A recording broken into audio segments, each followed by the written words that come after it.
Mini screen പ്രേക്ഷകരുടെ പ്രിയപ്പെട്ട Deepthi IPS Gayathri Arun. Gayathri Arun എന്ന പേര് കേൾക്കുമ്പോൾ മലയാളികളുടെ മനസ്സിൽ ആദ്യം ഓടിയെത്തുന്ന മുഖം ഏഷ്യാനെറ്റിലെ പരസ്പരം എന്ന സീരിയലിലെ ഈ ബോൾഡായ പോലീസ് ഓഫീസറുടേതാണ്. എന്നാൽ ക്യാമറയ്ക്ക് മുന്നിലെ ഈ കരുത്തുറ്റ കഥാപാത്രത്തിന് പിന്നിൽ യഥാർത്ഥ ജീവിതത്തിൽ അവർക്ക് നേരിടേണ്ടി വന്നത് കേട്ടാൽ നാം ഓരോരുത്തരും ഞെട്ടിപ്പോകുന്ന ചില സൈബർ ആക്രമണങ്ങളാണ്. പ്രശസ്തിയുടെ കൊടുമുടിയിൽ നിൽക്കുമ്പോൾ സ്വന്തം പേരിൽ ഒരു വ്യാജ അശ്ലീല വീഡിയോ പുറത്തിറങ്ങിയാൽ ഒരു വ്യക്തിയുടെ മാനസികാവസ്ഥ എന്തായിരിക്കും? ഒരു രാത്രിക്ക് 2 ലക്ഷം രൂപ വാഗ്ദാനം ചെയ്ത ഞരമ്പ് രോഗിക്ക് അവർ നൽകിയ ചുട്ട മറുപടി എന്തായിരുന്നു? നമസ്കാരം, എല്ലാവർക്കും പുതിയൊരു ഇൻവെസ്റ്റിഗേറ്റീവ് എപ്പിസോഡിലേക്ക് സ്വാഗതം. ഇന്ന് നാം പരിശോധിക്കുന്നത് നടി ഗായത്രി അരുൺ നേരിട്ട സൈബർ ആക്രമണത്തെക്കുറിച്ചും അവർ അതിനെ എങ്ങനെ നേരിട്ടു എന്നതിനെക്കുറിച്ചുമാണ്.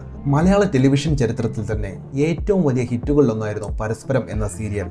അതിലെ ദീപ്തി IPS എന്ന കഥാപാത്രം ഗായത്രി അരുണിനെ വെറും ഒരു നടി എന്നതിലുപരി ഓരോ മലയാളികളുടെയും വീട്ടിലെ ഒരു അംഗമാക്കി മാറ്റി.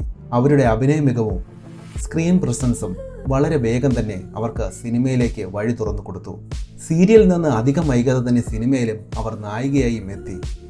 മമ്മൂട്ടി ഉൾപ്പെടെയുള്ള വലിയ താരങ്ങൾക്കൊപ്പം സ്ക്രീൻ പങ്കിടാൻ അവർക്ക് സാധിച്ചു. എല്ലാം വളരെ മനോഹരമായി മുന്നോട്ട് പോകുന്ന ഒരു സമയം. കരിയറിലെ ഏറ്റവും മികച്ച ഗ്രാഫിലൂടെ സഞ്ചരിക്കുമ്പോഴാണ് ആരും പ്രതീക്ഷിക്കാത്ത ഒരു വിരിട്ടടി ഗായത്രിയുടെ ജീവിതത്തിലേക്ക് വരുന്നത്. സോഷ്യൽ മീഡിയ എത്രത്തോളം ഗുണകരമാണോ അതിലേറെ അപകടവുമാണെന്ന് തെളിയിക്കുന്നതായിരുന്നു ആ സംഭവം.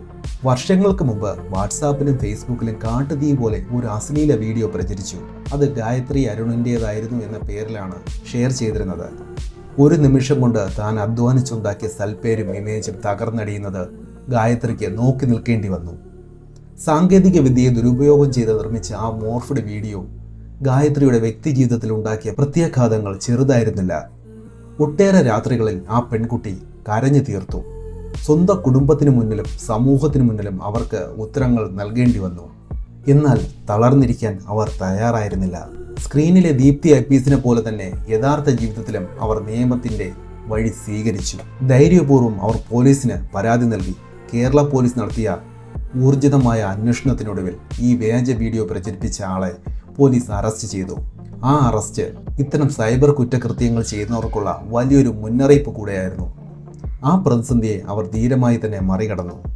പക്ഷേ സൈബർ ലോകത്തെ ഞരമ്പ് രോഗികൾ അവിടെയും നിർത്തിയിരുന്നില്ല. വ്യാജ വീഡിയോ വിവാദം കെട്ടടങ്ങി വർഷങ്ങൾ കഴിഞ്ഞപ്പോൾ മറ്റൊരു രൂപത്തിൽ സൈബർ ആക്രമണം അവരെ തേടിയെത്തി. ഇത്തവണ ഇൻസ്റ്റഗ്രാമിലൂടെയായിരുന്നു അത്.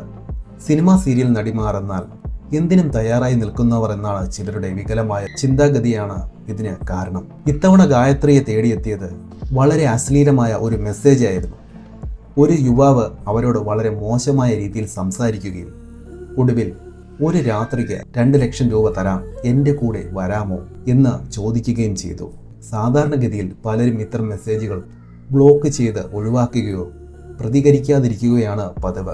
എന്നാൽ ഗായത്രി വ്യത്യസ്തയായിരുന്നു. ആ ഞരമ്പ് രോഗിക്ക് അവർ നൽകിയത് എക്കാലത്തെ മികച്ച ഒരു മാസ് മറുപടിയായിരുന്നു. ആ വ്യക്തിയുടെ മുഖം മൂടി വലിച്ചു കീറാൻ അവർ തീരുമാനിച്ചു. ആ അശ്ലീല സന്ദേശത്തിൻ്റെ സ്ക്രീൻഷോട്ട് ഉൾപ്പെടെ അവർ പരസ്യപ്പെടുത്തി. ഒരു സ്ത്രീയെ, പ്രത്യേകിച്ച് ഒരു പൊതുസമൂഹത്തിൽ അറിയപ്പെടുന്ന ഒരു വ്യക്തിയെ ഇത്തരത്തിൽ അപമാനിക്കാൻ ശ്രമിക്കുന്നവർക്ക് സമൂഹത്തിൽ നിന്ന് തന്നെ അർഹിക്കുന്ന മറുപടി കിട്ടണമെന്ന് അവർ വിശ്വസിച്ചു. അവരുടെ ആ ബോൾഡായ പ്രതികരണത്തിന് സോഷ്യൽ മീഡിയ ഒന്നടങ്കം കൈയടിച്ചു. ദീപ്തി IPS എന്നത് വെറുമൊരു കഥാപാത്രമല്ല, തന്നിലെ വ്യക്തിത്വം തന്നെയാണെന്ന് ഗായത്രി അടിവരയിട്ട് തെളിയിച്ചു. ഗായത്രി അരുൺ എന്ന നടിയുടെ ജീവിതത്തിൽ സംഭവിച്ചത് ഒരു ഒറ്റപ്പെട്ട സംഭവമല്ല. ഇന്ന് സിനിമാ രംഗത്തുള്ള പല നടിമാരും, എന്തിനേറെ പറയുന്നു സാധാരണക്കാരായ പല പെൺകുട്ടികളും ഇത്തരം സൈബർ ബുള്ളിങ്ങിനും ഫേക്ക് വീഡിയോ കോളിനും ഇരയാകുന്നുണ്ട്. പക്ഷേ ഭയം കൊണ്ടോ നാണക്കേട് കൊണ്ടോ പുറത്തു പറയുന്നില്ല എന്ന് മാത്രം. എന്നാൽ ഗായത്രി പോലെ പ്രതികരിക്കാൻ തുടങ്ങുന്നിടത്താണ് ഇത്തരം ഞരമ്പ് രോഗികൾക്ക് തടയിടാൻ സാധിക്കുന്നത്.